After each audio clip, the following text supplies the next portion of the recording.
On today's episode of the Locked On Texans podcast, Optimism or Skepticism, who should we be excited to see grow under Nick Caley, and who do we believe may fall behind the wayside?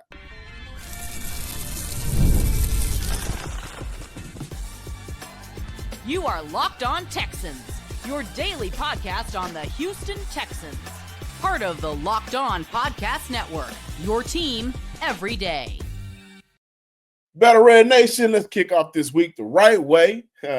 We are your Texans football insiders, Texans football analysts, and credential media members. I'm John Hickman. On the other side of the screen, the man with the big hat, the even bigger smile, and the big H where his heart is, Brian Big Sarge Barfield. Thank you for making us your first listen of the day and for being a part of the Locked On Podcast Network family, your team every day. Today's episode is brought to you by FanDuel. Right now, new customers get $150 in bonus bets if you win your first $5 bet. Ladies and gentlemen, please don't be out there making bets on Drewski in an all-star celebrity game. That's just going too far. Keep it simple. Let's get back to some real NBA. But on today's episode, we will be talking about, will DeMeco Ryans be more involved on offense? Are we skeptical about any player or group moving forward under Nick Caley? In the offensive side of the ball, who do we believe will blossom and maybe grow under Nick Caley in this new, I hate to say it, this new scheme, this Houston scheme, this Houston system that can allow players to blossom and grow? Big Sarge. What's going on, Mr. Hickman? How you doing today?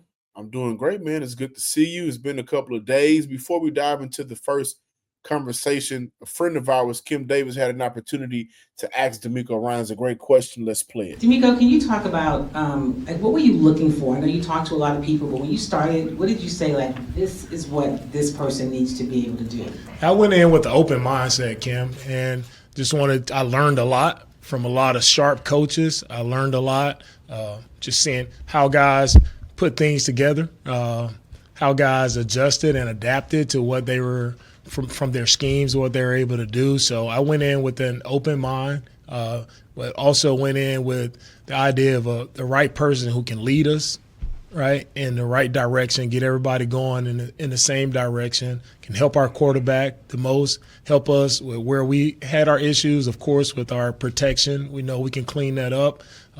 Just all a well-rounded football coach, right, and that's Nick. Nick has coached multiple positions. He's coaching on the defensive side. He understands how to attack schemes. He understands how to put guys in the right position.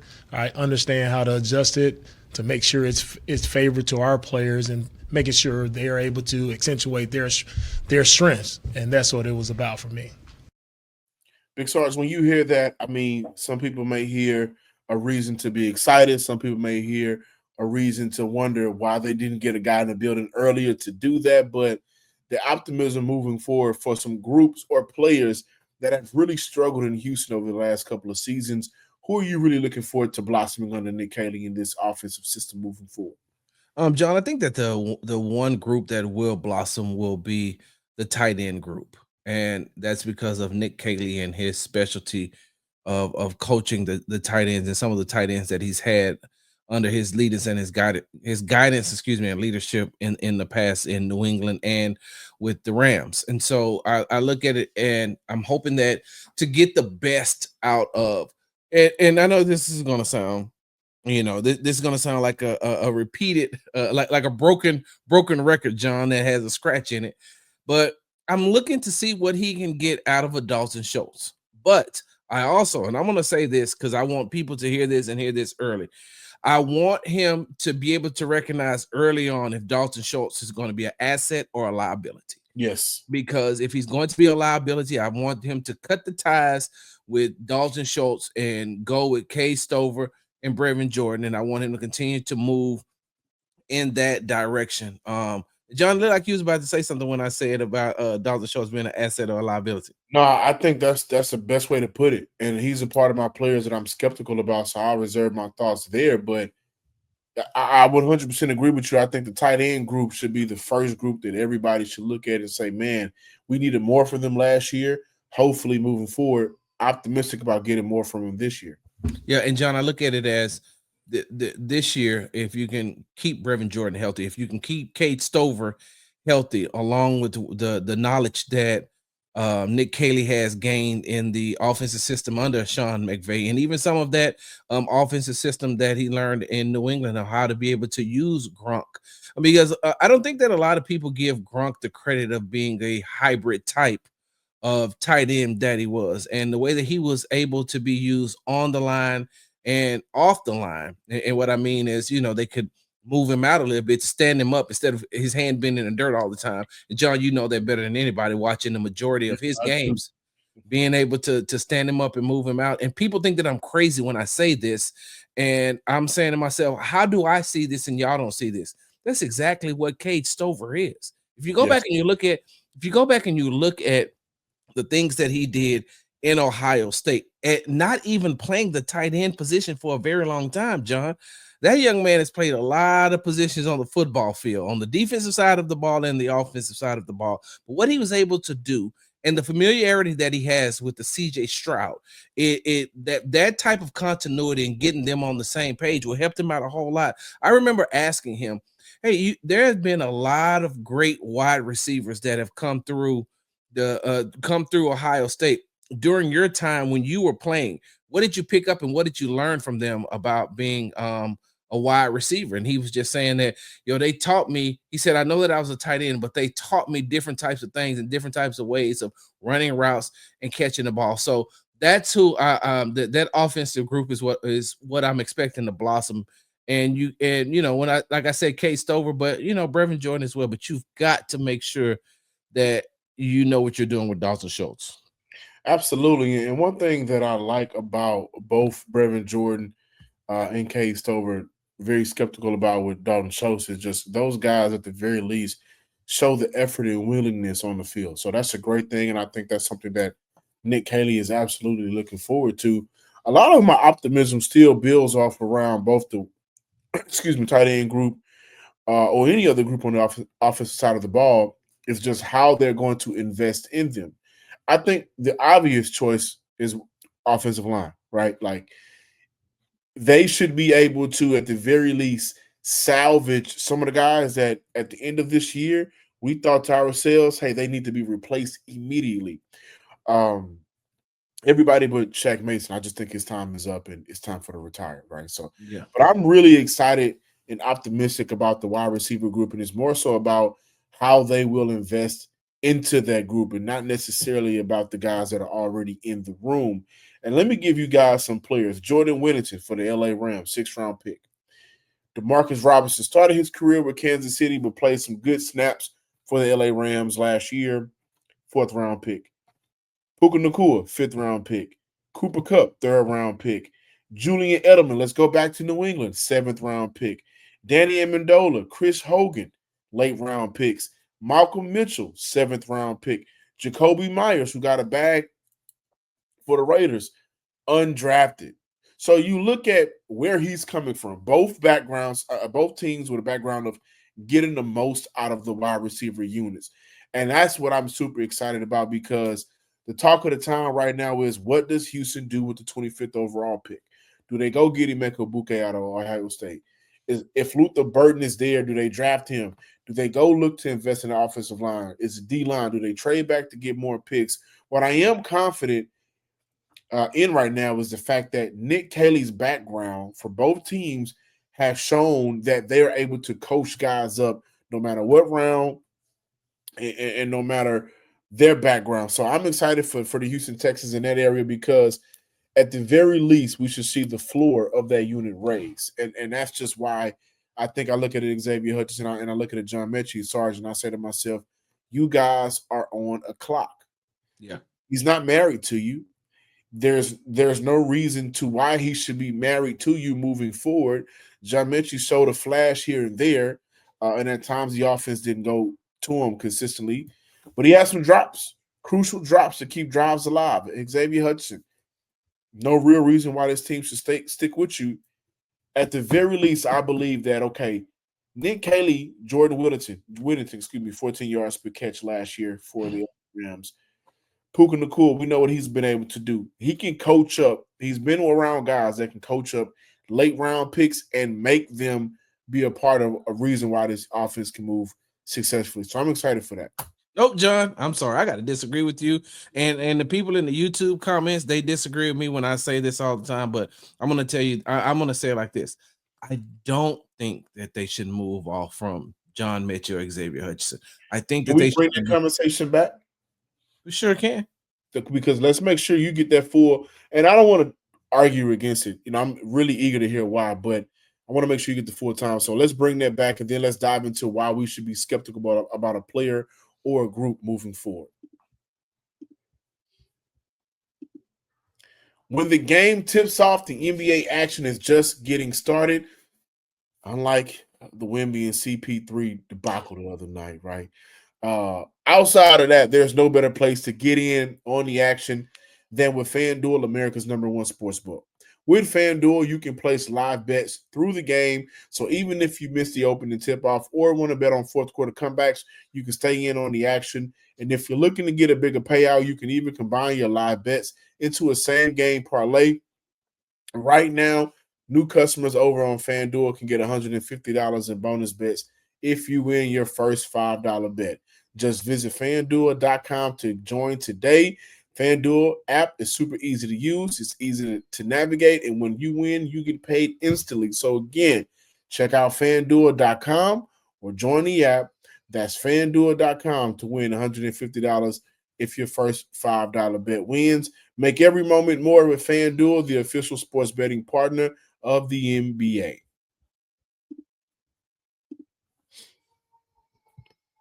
Welcome back, Locked On Texans viewers and listeners. John, are we skeptical about a player or group moving forward for the Houston Texans? Yeah, but I'm skeptical about Xavier Hutchinson and John Mitchell, to be fair. I think those guys, I said what I said, like they're not warranted a spot on this roster. But I don't know how much they raise the floor, even when Houston goes and invests, in their ceiling in their wide receiver unit, right? So you disagree with that? I'm eager to hear why. John, and I'm going to say this. My skepticism is actually for the wide receiver room, but it's not. I'm not skeptical because of the players. I'm skeptical because of who's the passing game coordinator. Is Ben McDaniel still passing game that moving forward? And so if Ben is still going to be there, if DeMeco doesn't plan on making any changes, and I know that later on we're going to talk about will DeMeco be more involved in the offense, but if he doesn't, then now, John, so you get rid of Bobby Slowick, right? But you keep Ben. And so does Ben change his concepts? Does Ben change his mind? And what I mean by concepts, I know that the offensive system, I didn't say scheme, I know the offensive system is going to change, and some of the route concepts are going to have to change. But what about his mindset? There's, John, the way that I look at it and the way that I see it, I understand what people say about Xavier Hutchinson. I understand what people say about John Mitchell, and I still look at them as they're still very young in their career. I feel like those are two talented wide receivers that could be a part of a team moving forward as far as getting them to the next level. Now, and that may not be Houston. Let me just say that may not be Houston. They may move on to another system and with another quarterback, and then they make it work. So I don't know if it's going to be in Houston or not, but watching them, John, watching the way that they prepare, watching the way they practice, talking to them, I understand that, John, throughout the season, some of what made them who they were in college was taken away from them. Fair.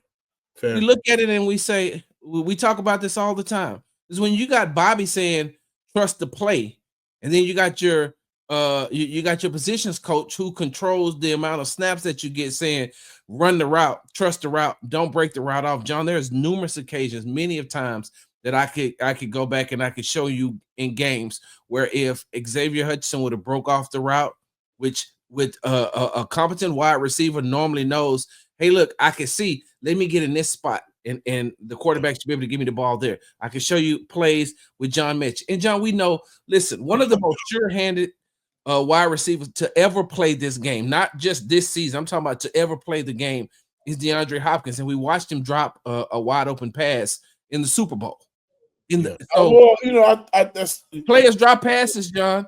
He dropped passes, but by the time we saw DeAndre Hopkins drop that pass in the Super Bowl, he was already D-Hop, right? Yeah, but we're not talking about two players who we think are D-Hop, though. We're just talking about two players that may be, two players that are under D-Hop. And I don't want to say where they are under D-Hop, but I'm just saying that, sometimes if the system changes, they may be able to be put in a situation, and maybe Nick Caley sees something in him that Bobby Slowick didn't. And that's what I want to follow up on. Like, let's not fight. Let's see where we can be on the same page. We're not fighting, of course, but come on. Is it still a good problem to have? Like, I'll get to the players I'm skeptical about, but what if both on rookie deals, right? And unless they decide to maybe move on from them for a trade, what if they just go into training camp with an extremely deep wide receiver unit?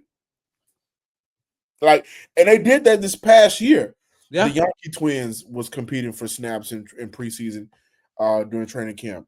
Ben Skoranek, a guy that if we would have been able to foreshadow Nick Caley coming to Houston, maybe it would have been good to keep him. I think he's in Pittsburgh right now. But Johnny Johnson has been a part of that rotation the last couple of years. Jared Wayne has been a part of that rotation the last couple of years. There's somebody else we were missing.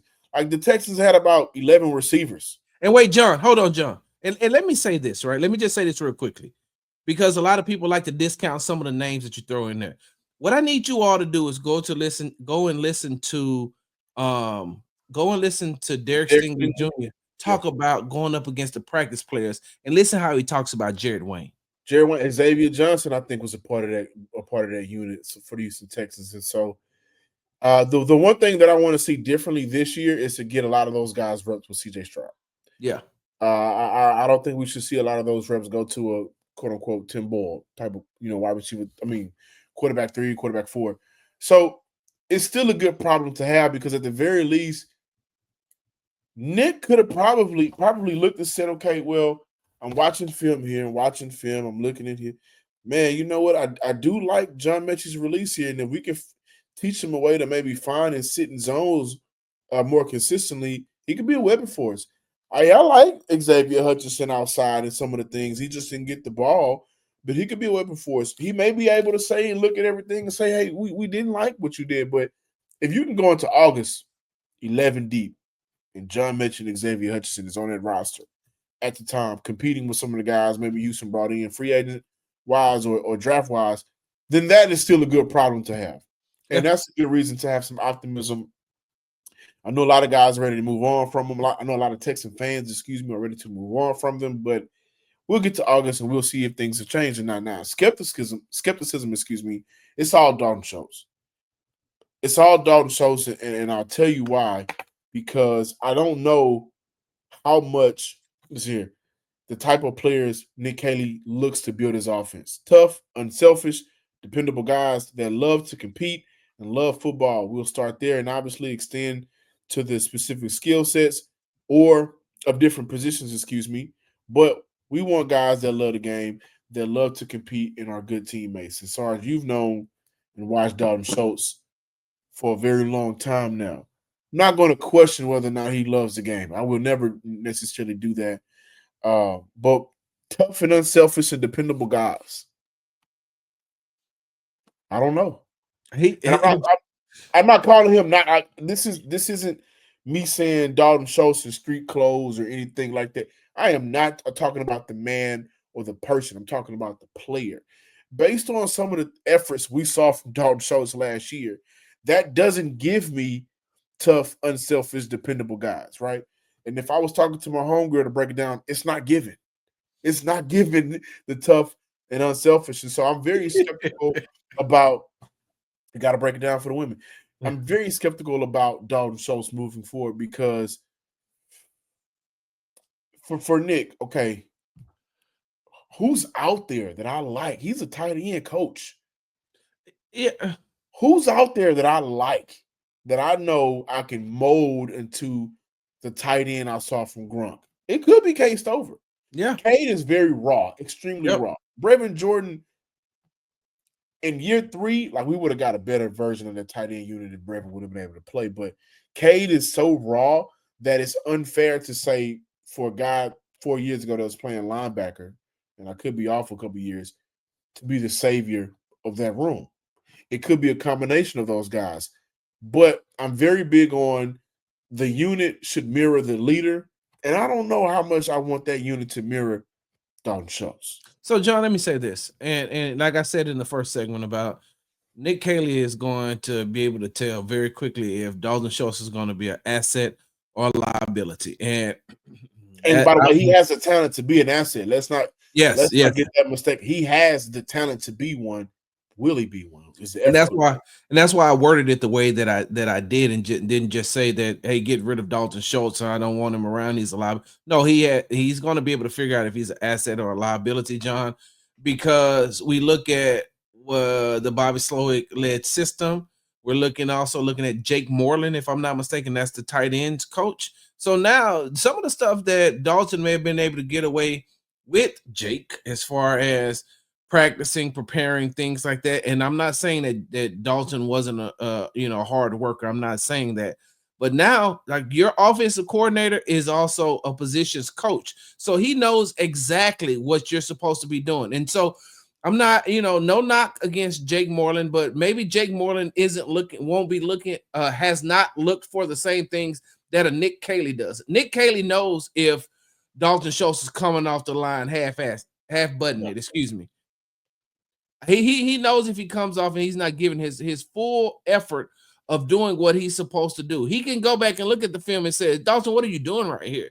Compared to Jake Moreland may see it and say, let's go. Let's see if we can work on this. No, now your offensive coordinator knows, hey, how did you whiff on these? CJ got sacked 3 times and they were all your fault. What were you doing? What kind of effort were you giving? And if you're going to give this effort, we can get you off the field. The E word is going to matter, Sarge. Yes. That effort, especially considering I'm coming into a new situation. So at the very least, my foundation of what I'm looking for should be built around effort.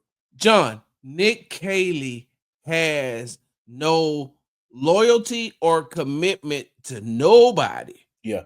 He doesn't ain't nobody his friends coming in here except Casario and Popovich. Other than that, he's looking like, hey, man, I don't have no loyalty to these players, and I want to keep this job because I know that this job will propel me to the next job. I mean, I want to be Kellen Winslow leading the team.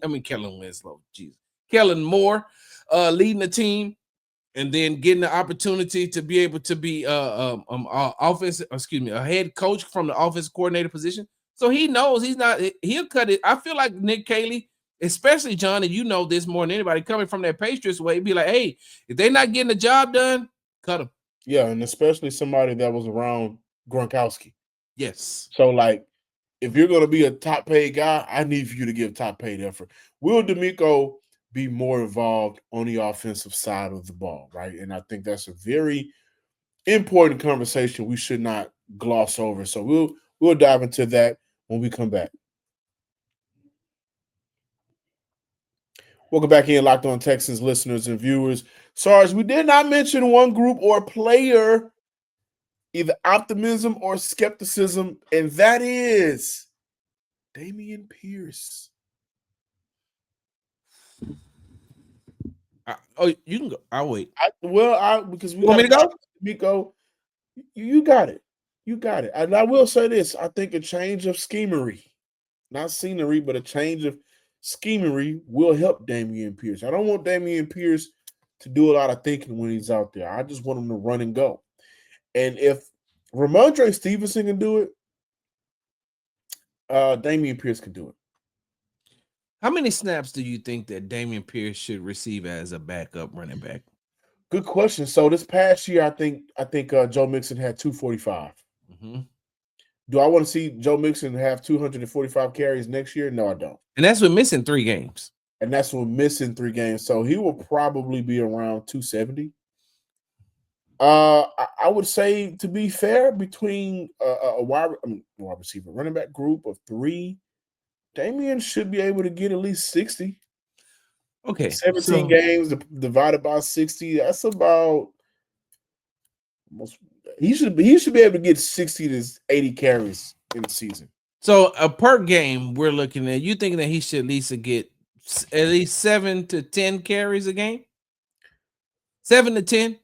Depending on, it also depends on it also depends on how the game is going. If they're in a blowout, he should get way more carries. Or, towards the end of the season, like they did against Tennessee, and he had that, he had a 95, 98-yard touchdown run.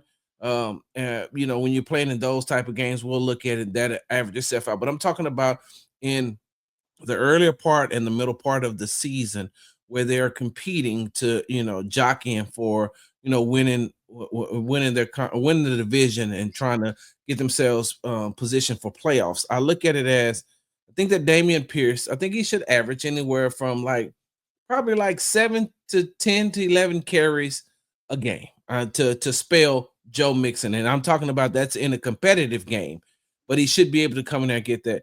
John, I feel like if they go back and do some of the things that they did as far as blocking schemes and as far as running plays that they did in Dameon Pierce's rookie season, they'll get the most out of him. Zone blocking was never, ever good for Dameon Pierce, because that's just not the type of runner that he is.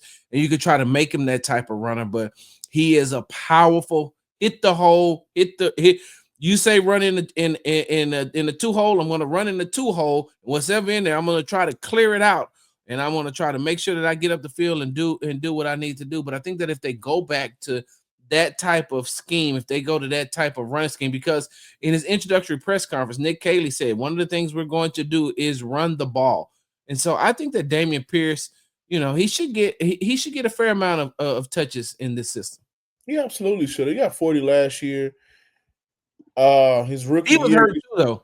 He was hurt. He missed a couple of games, and then had games where he got 1 carry, 2 carries.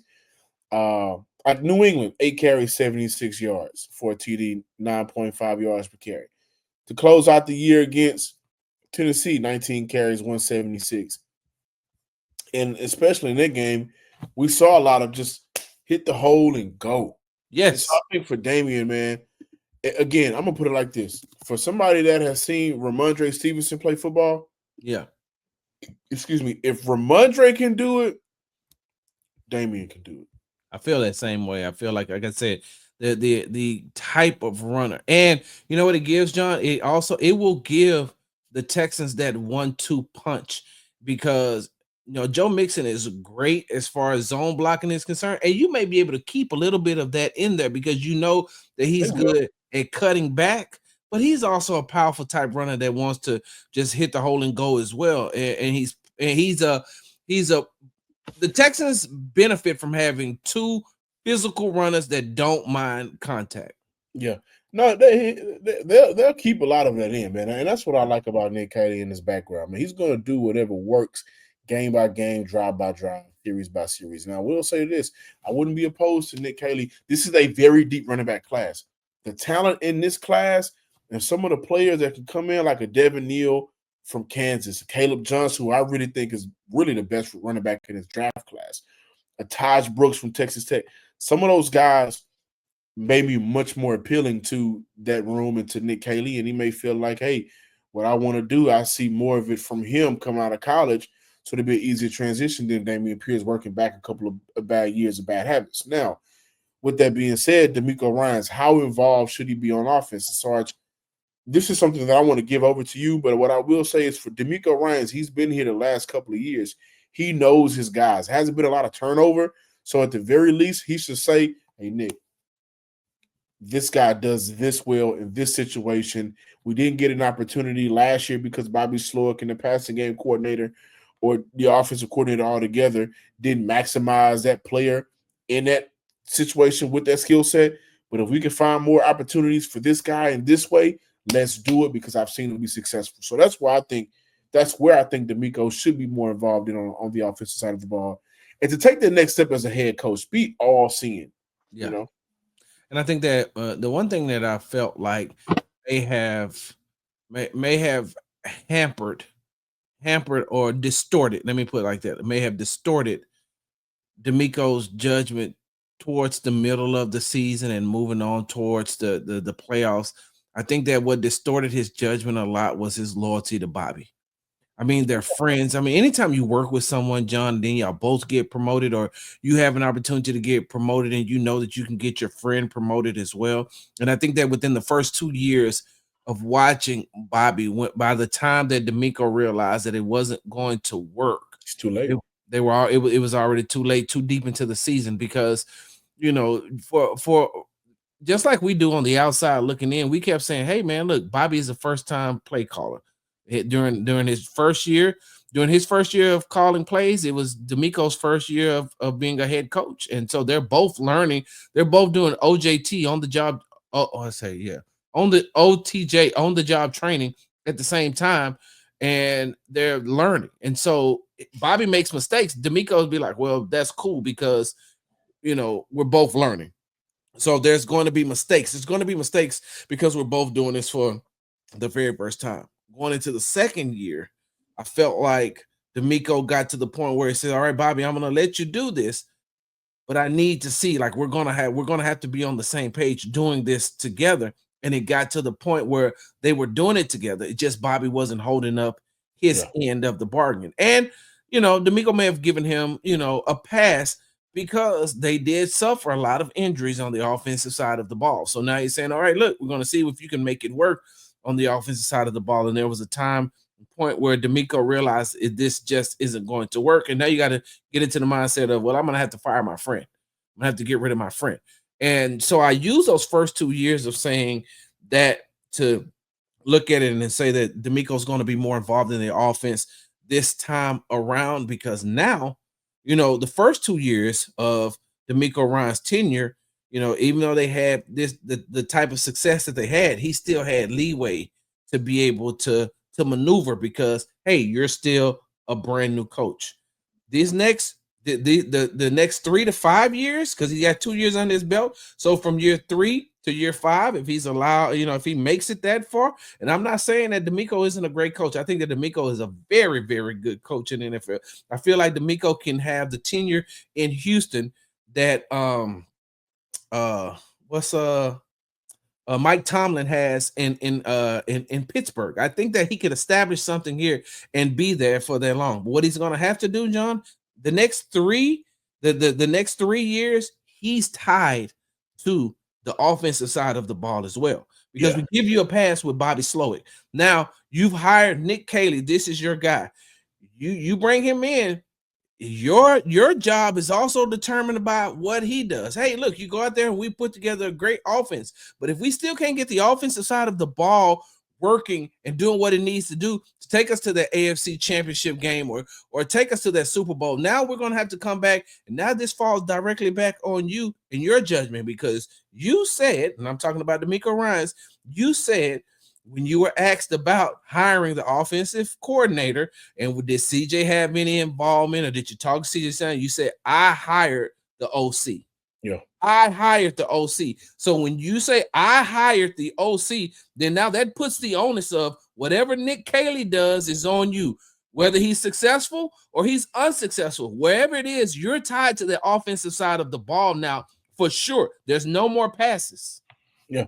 Thank y'all for watching today's episode of the Locked On Texans podcast.